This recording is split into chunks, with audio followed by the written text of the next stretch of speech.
Friends, thank you for being here today. What if I told you the most accurate pulse of the American economy isn't the Dow Jones, but the daily traffic at your local McDonald's? And what if that pulse is sending out a dire warning that most of Wall Street and Washington are completely ignoring? In the complex theater of the American economy, the most telling indicators of foundational health often do not come from the pristine reports of Wall Street analysts or the polished messaging of political incumbents. Instead, they emerge from the mundane, everyday transactions of the average citizen. Today, the most potent red flag, signaling a deep and structural fracture in the nation's economic well being, is not waving from the floor of the New York Stock Exchange, but from the glowing menu boards of its fast food drive throughs. At the center of this warning is McDonald's, the long standing bellwether of American consumerism. The company's recent performance is revealing an uncomfortable truth. The economy is not experiencing a unified recovery, but rather a K shaped bifurcation where a high flying minority prospers while the working class majority is collapsing.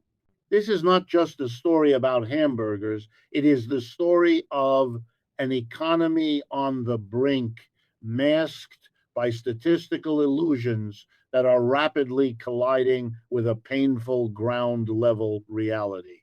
The best place to start is with that McDonald's warning.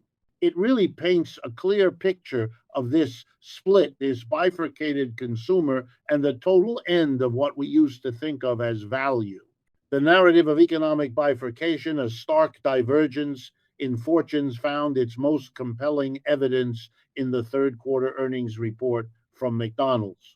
On the surface, the figures presented a veneer of stability, even success.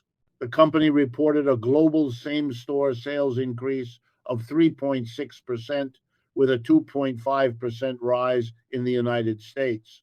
In a volatile market, such numbers might be interpreted as a sign of resilience, a testament to the brand's enduring appeal. However, this headline win was not just an illusion, it was a deception.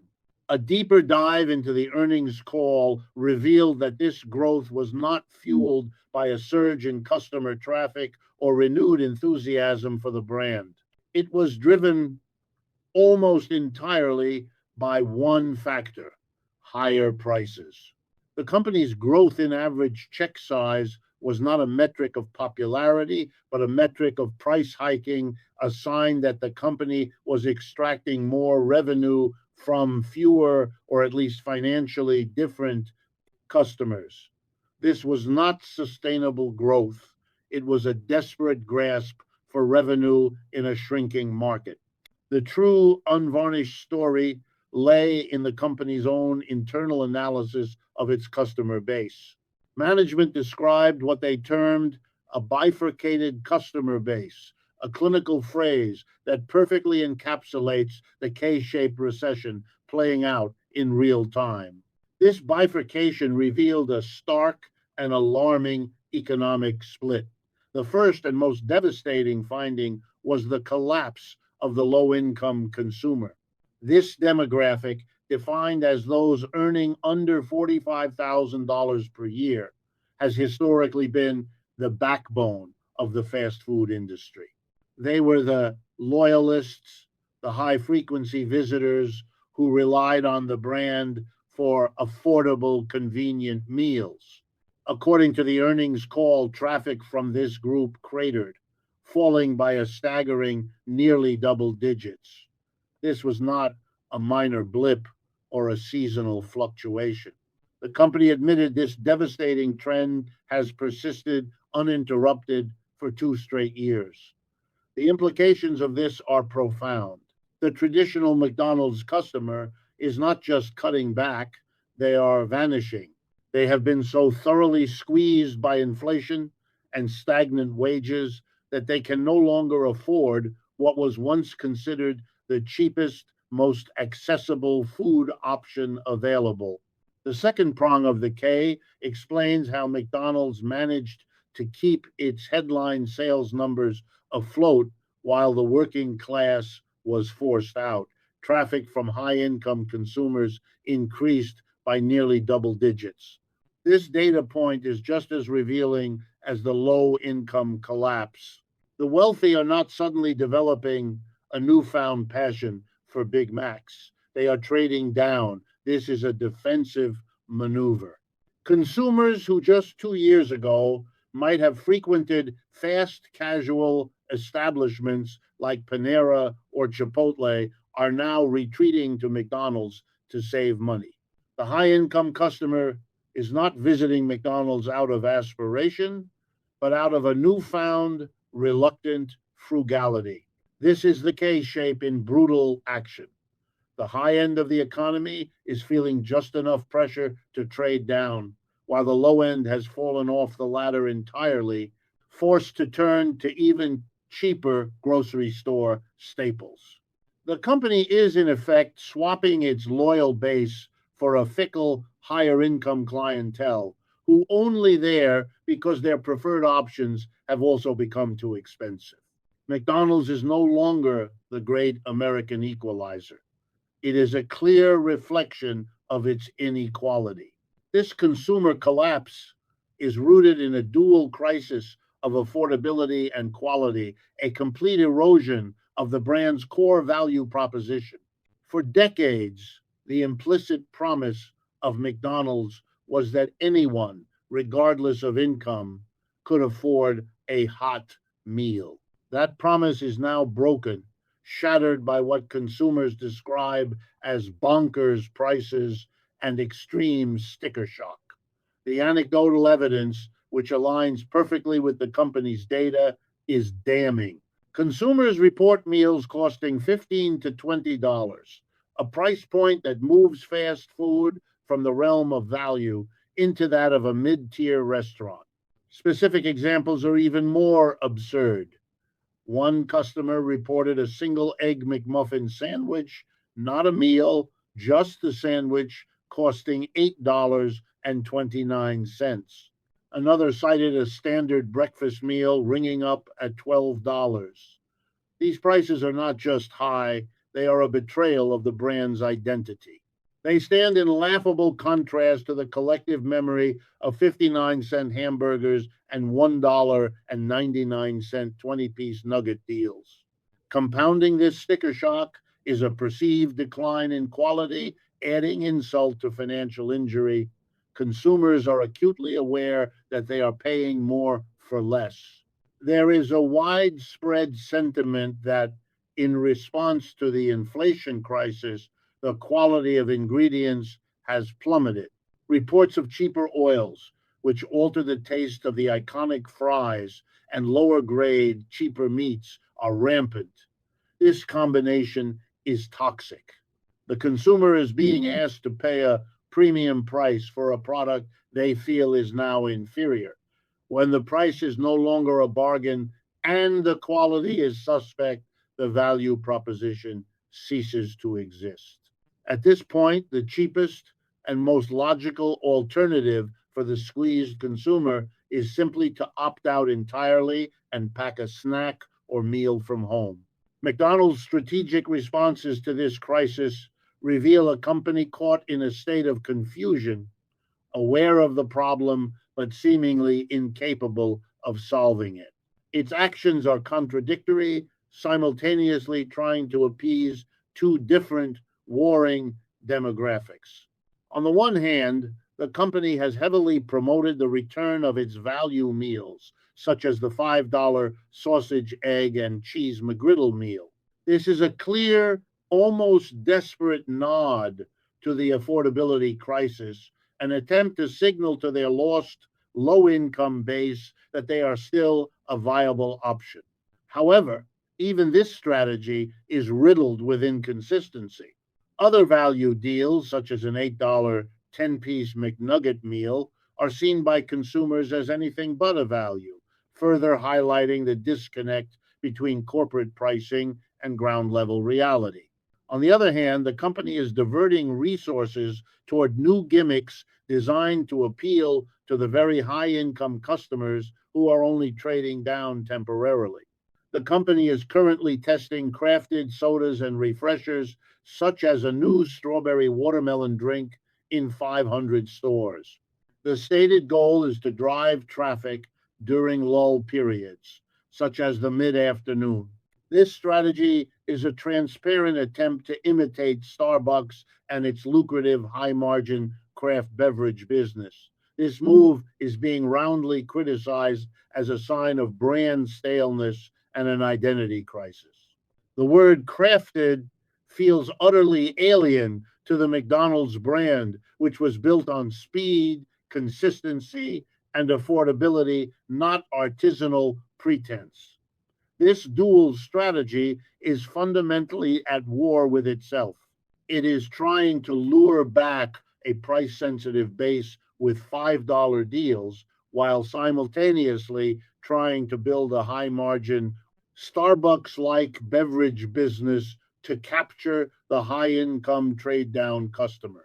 The company cannot be both a bargain bastion and a craft cafe. This fumbling, contradictory response is a sign of a brand that has lost its way because it has lost its core customer. But this isn't just a McDonald's problem. That's the real kicker. We're getting broader industry confirmation that this slowdown is absolutely widespread. McDonald's is not an isolated case. It is merely the most visible bellwether for a sickness that has infected the entire consumer economy. The K shaped fracture it revealed is being confirmed by nearly every one of its competitors, signaling that the consumer slowdown is broad, deep, and accelerating. From fast food rivals to consumer packaged goods, the message is uniform. The low income consumer is gone, and the middle is barely hanging on. The most dramatic confirmation comes from McDonald's rival Wendy's, which appears to be in a state of recessionary deja vu. While McDonald's is seeing its customer base collapse, Wendy's is facing a corporate level crisis that is forcing it to contract. The company quietly confirmed that it will close hundreds of its United States locations, a mid single digit percentage of its approximately 6,000 domestic restaurants over the next few months. This is not a routine optimization, it is a significant retreat. This new wave of closures comes directly on the heels of the 250 locations it already shuttered in 2024. This is an acceleration of decline. The company's own explanation for this move is a direct echo of the McDonald's earnings call. Management stated these locations are non performing and are a drag on franchise finances, explicitly noting that they expect their low income consumers to remain pressed. The financial data supports this grim picture, with both revenue down 2% and net income down 6% falling. What makes the Wendy's situation a particularly ominous indicator is its striking historical parallel. Analysts have noted that Wendy's current stock chart performance is tracking with alarming similarity to its precipitous decline just before the 2007 and 2008 global financial crisis. This is not just a bad quarter, it is a pattern of behavior seen only at the precipice of a major economic downturn. The fact that the same company is exhibiting the same signs of distress as it did just before the last Great Recession is a powerful, tangible indicator that the current economic environment is far more fragile than official narratives suggest. Zooming out from the fast food sector, the weakness is systemic. Other major consumer brands are all singing the same funereal song. Cadbury, the confectionery giant, has reported consumers cutting back. Coca-Cola, perhaps the most iconic staple in the world, is seeing similar trends. Chipotle, the fast casual darling that McDonald's trade down customers are fleeing, has also warned of consumer pullback. The problem is not contained to discretionary wants, it is now hitting needs. The consumer staples sector, which should be a defensive stronghold in uncertain times, is performing abysmally. In a recent period, 32 of the 37 stocks in the consumer staples index were in the red, with only one up more than 1%. This is not the sign of a healthy rotating market. It is the sign of a rolling recession, where the pain is so deep that consumers are cutting back on basic essential goods. The broader retail market confirms this trend. The retail SPDR XRT, an exchange traded fund that tracks the retail sector, was recently down 6% in just the last month, a significant drop that signals broad based investor pessimism. There are, of course, compounding factors.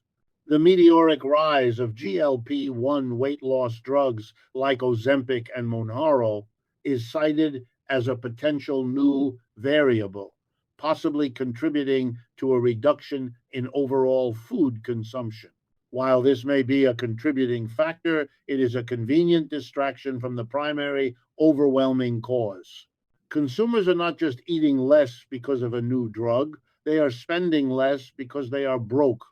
The warnings from McDonald's, Wendy's, Coca-Cola, and the entire retail sector are not isolated data points.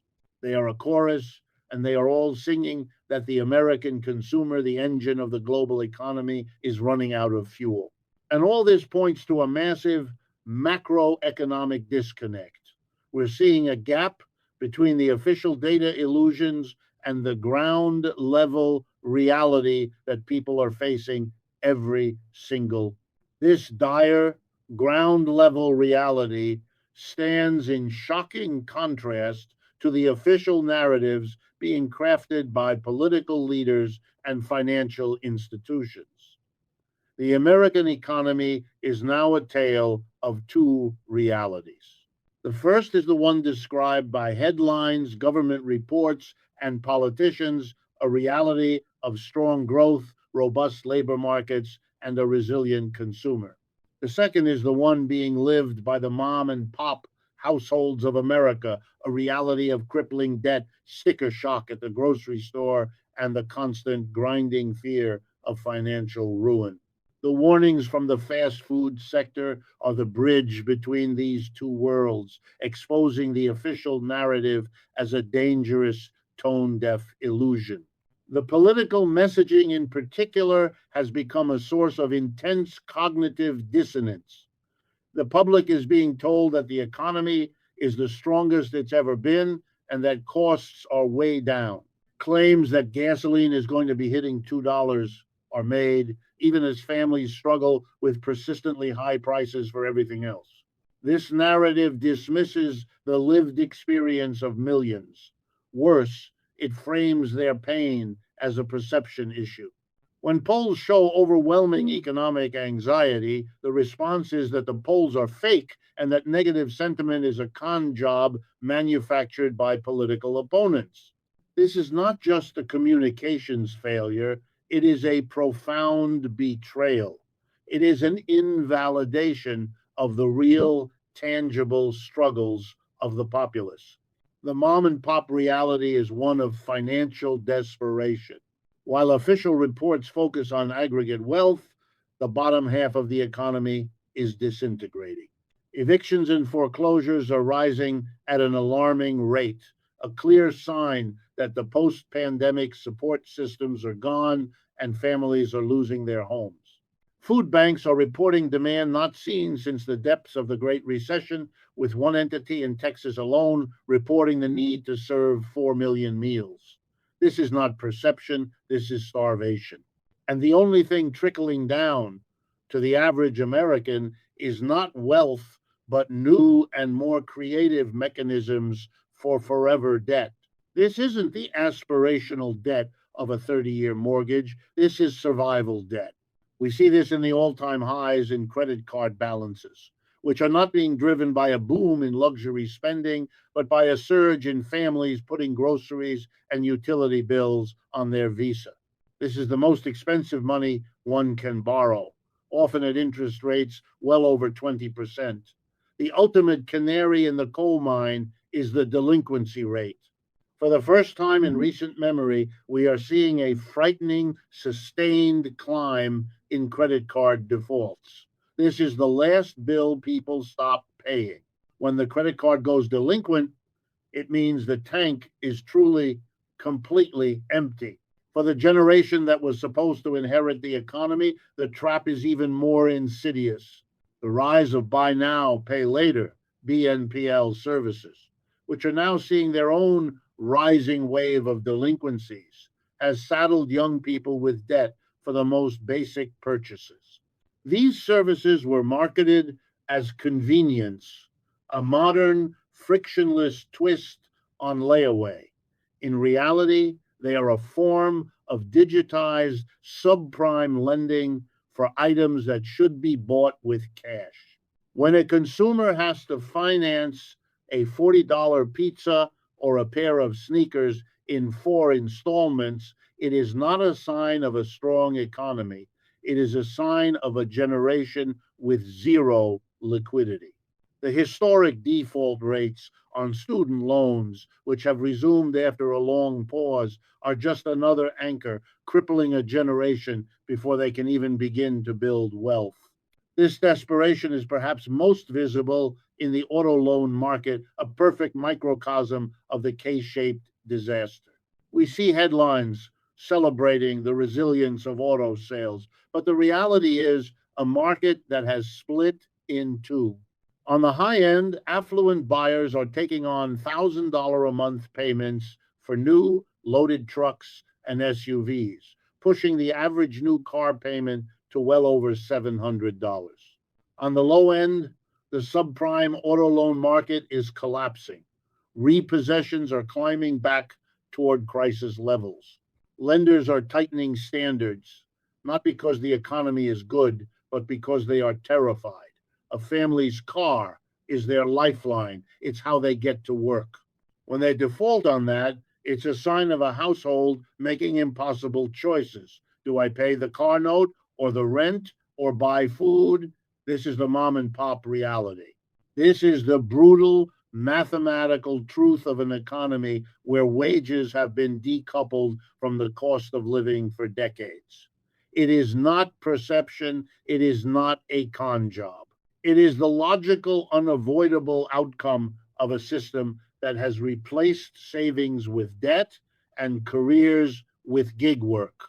This is the reality that surfaces when the post pandemic support systems, the stimulus checks, the eviction moratoriums, the student loan forbearance are stripped away, revealing the deep structural rot that was festering underneath all along.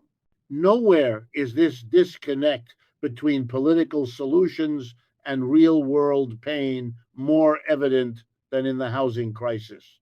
With mortgage rates high and prices remaining stubbornly out of reach, the solution being floated is not a policy to increase supply or improve wages, but the creation of a 50-year mortgage. This proposal was met with outrage, seen not as a lifeline, but as a life sentence.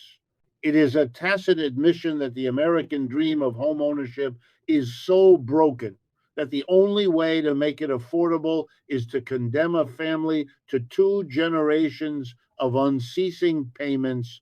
It is the ultimate betrayal, a prolonging of debt that benefits banks while chaining households to a lifetime of financial servitude.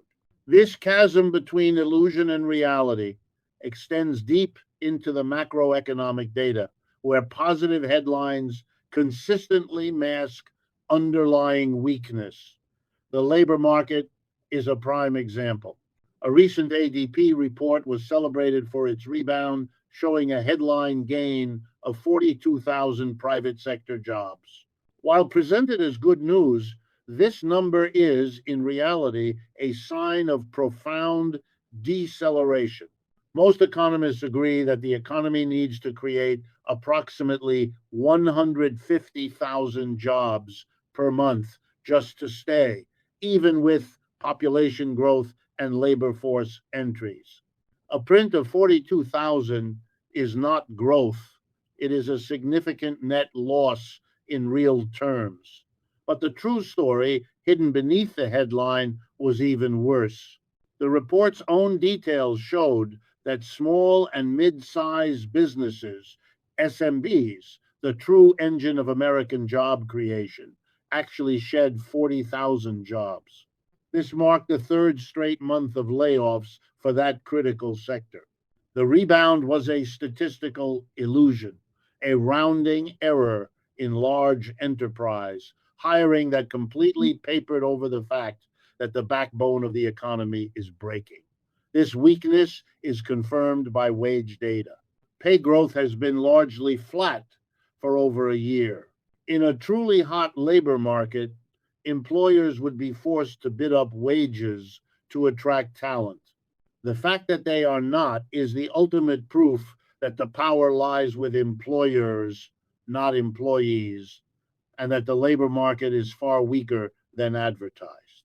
The services sector, the supposed stronghold of the new economy, is suffering from the same illusion.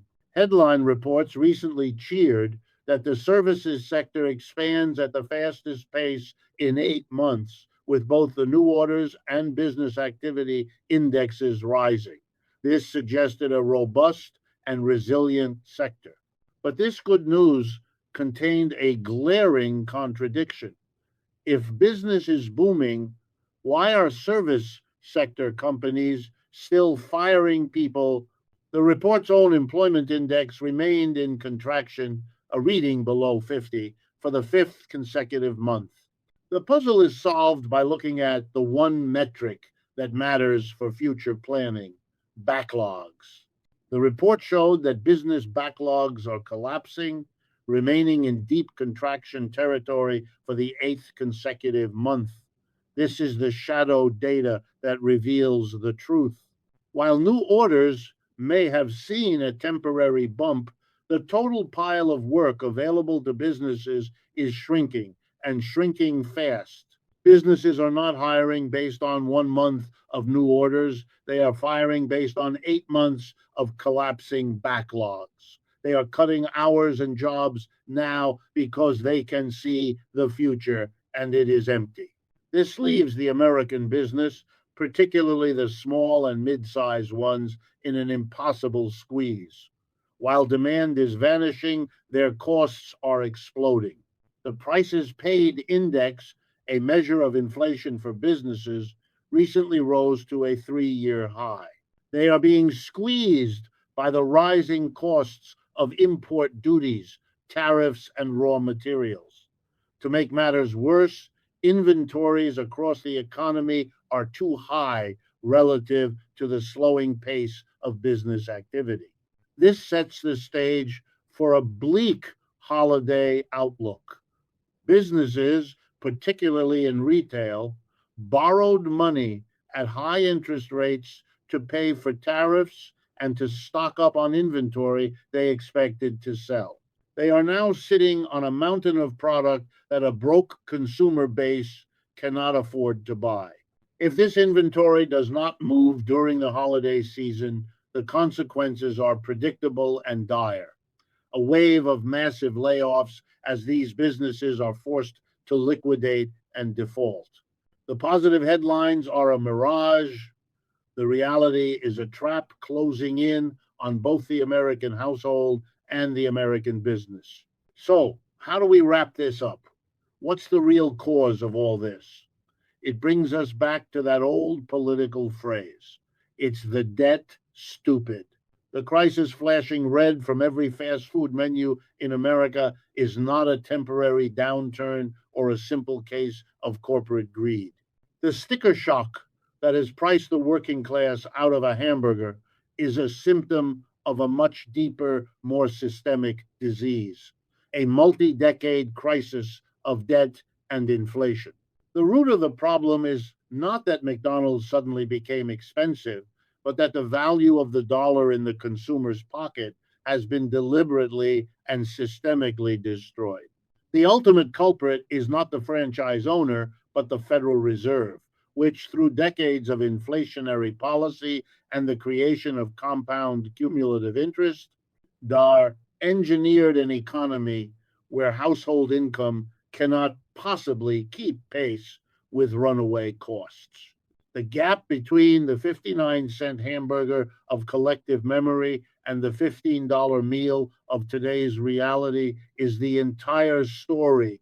It represents the chasm between what a worker earns and what things truly cost. This is the core problem. Median household income has not grown in a way that corresponds to the explosive Fed fueled run up in the price of every essential good, from housing and education to food and transportation. The system is built on a foundation of compound cumulative interest that functions as a silent, relentless tax on the poor and the middle class, transferring wealth upward while leveraging the futures of mom and pop to fund the present. This debt based system has created two fundamentally different paths of survival for corporations and for households. A household in economic terms is a small business model. It has assets, a home, a car, and operating expenses, a mortgage, food, energy, debt payments. A large corporation like Wendy's operates on the same principles, but with a crucial difference. When a corporation's liabilities exceed its assets, or when it has non performing divisions, it possesses a vital escape hatch. It can strategically sever its failing parts. Wendy's can close hundreds of its non performing restaurants to save the larger profitable entity. It can cut off the diseased limb to ensure the survival of the body. The mom and pop household has no such luxury. When a household's single asset, their home, becomes non performing because their liabilities, the mortgage, the credit card, the car loan, have exceeded their income, they cannot simply close that division. The household is the asset. They cannot sever the failing part because they are the failing part. Their only options are catastrophic, foreclosure, eviction, or bankruptcy. The options are all bad. This is the fundamental inequality of the debt system. Corporations are given mechanisms to shed their losses, while families are forced to be consumed by them. Therefore, the economic warnings coming from the drive through are the most honest signals we have. The positive headline data, the ADP reports, the ISM service sector prints are illusions, backward looking statistics that fail to capture the forward looking panic of a consumer on the edge. The real leading indicators are the ones that measure pain. The collapse in low income traffic at McDonald's, the emergency store closures at Wendy's, the desperation of a household facing a 50-year mortgage. The K shaped recession is not a distant academic theory. It is the lived reality of millions reported daily from the front lines of the American economy. The consumer base is cracking, and as it breaks apart, it threatens to bring the entire debt laden edifice of the stock market and the macroeconomy down with it.